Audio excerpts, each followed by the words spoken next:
For being here so early this morning, and I'm honored to introduce a non-invasive cataract therapy today.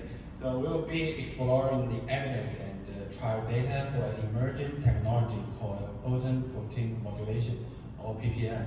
To disclose, I am a consultant for Revysion who invested in this technology, and by the way, I led the investment. And I'm also a chairman for another ophthalmic medical device company called ASCRS2026. Let's start by understanding the paradigm shift. Traditional cataract surgery is a highly effective but invasive replacement procedure. On the bottom is what we are developing, a truly non-invasive approach. There's no cutting, no removal, no implant. Our goal is to treat the cataract in situ by addressing its fundamental cause. This slide illustrates the core concept. A normal young lens is clear because its crystallin protein are uniformly distributed. With aging, these proteins undergo chemical change, specifically an accumulation of post-translational modification.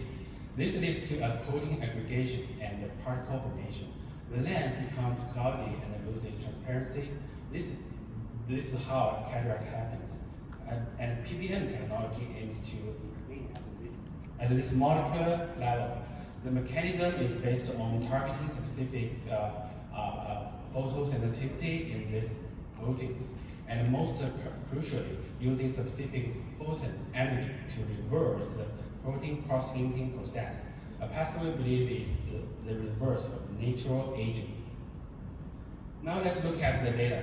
First, from a multi-center CE-marked clinical study in Europe involving 90 patients across several countries, the improvement of BCDVA was shown here. More than 70% of patients gained 2 or more lines, and the distribution of VA shifted from the baseline to after treatment. You can see the improvement here significantly.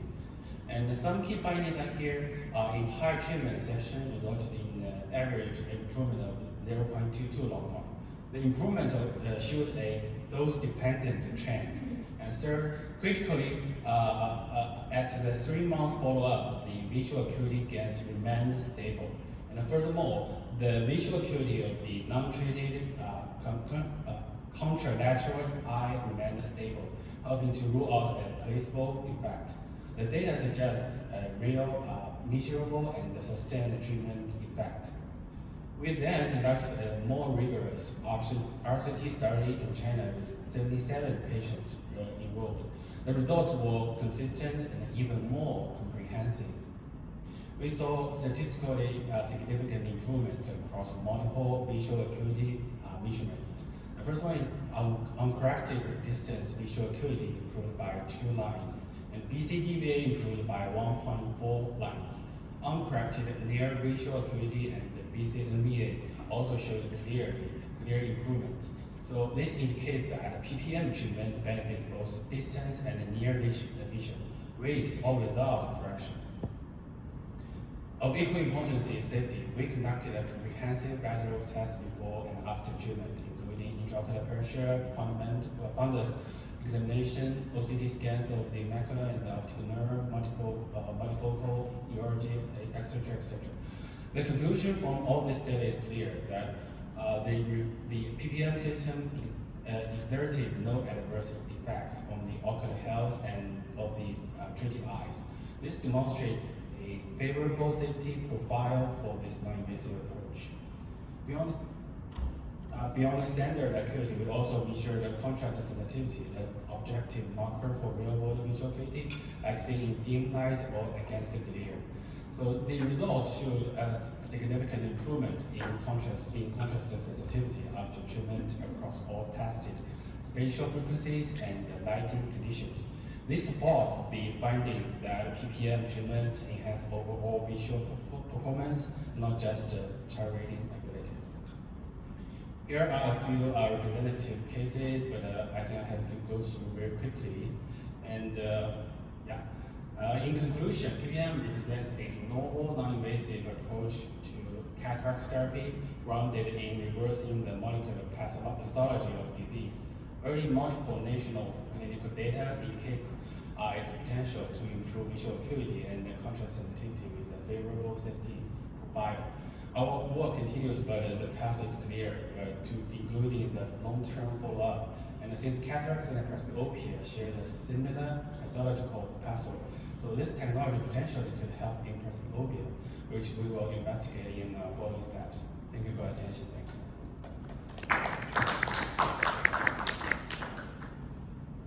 Thank you, Dr. Dutt. Could you elaborate on how the technology might be used in the future to differentially shape the lens proteins for presbyopia or multifocality or astigmatism? Yeah, because it opens up the wrongly folded protein or wrongly binding protein. So basically, it can make the lens transparent, and it makes the lens more soft. So if the lens soft, I think it would be very helpful for presbyopia. And what's the longest follow-up you have in terms of the? Till now, it's about 1 year and a half. And holding, did we see that on the slides or not? No, because it's personal follow-up. It's not recorded in the clinical trials. So, but we follow up the very first one patient to accept the therapy, and the condition for him is very stable. Do you have a sense of if these patients can be retreated, if there's a waning effect after a year or so? Can they be retreated with the same level of effect as the initial treatment?